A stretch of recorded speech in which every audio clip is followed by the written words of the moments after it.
Earlier today, the Senate ended possibly the dumbest and most avoidable government shutdown in living memory. This bizarre episode began on Friday night when Senate Democrats voted to block a critical spending bill, thus shutting down the government until certain immigration-related demands were met. 3 days later, they have inexplicably caved on these demands and voted to reopen. What was the point of all this, and is it time for Democrats to get new leadership?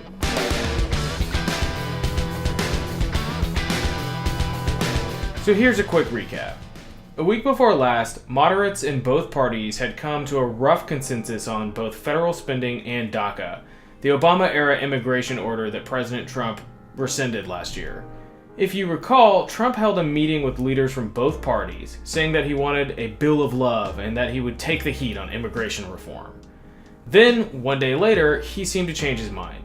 He surrounds himself with immigration hardliners and demands funding for the border wall in exchange for a DACA fix.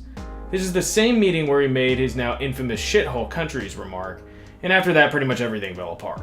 I posted a link to my previous video which goes into more detail about all this. So on Friday night, Democrats took a hard stand, declaring that there would be no vote on a spending bill unless DACA was also resolved.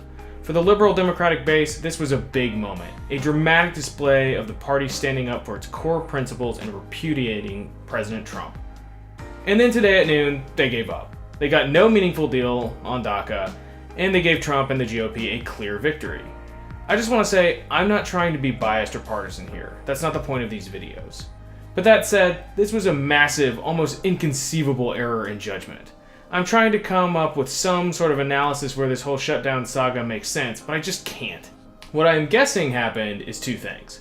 First, the Democrats didn't receive the type of press coverage they were hoping for. They wanted the country to see this shutdown as a complete Republican failure. The GOP controls all three branches of government, and thus the blame for any shutdown should lay squarely with them. The press didn't really buy this argument, though, and the first headlines were not particularly generous to the Democrats. That must have spooked the leadership. Second, I am assuming they saw polling over the weekend that showed them losing ground. But rather than rally the troops, come up with a unified message, and try to stick it out, they just gave in. Chuck Schumer, the Democratic leader, even discussed the possibility of funding Trump's border wall, which has been anathema to Democrats since it was first suggested. What was he thinking?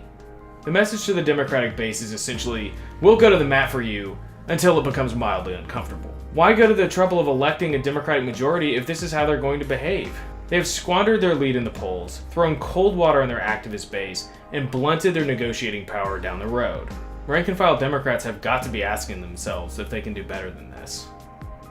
If you found this video helpful, please like, share, and subscribe. Also, leave me a comment below with any thoughts about this shutdown. Am I missing something here?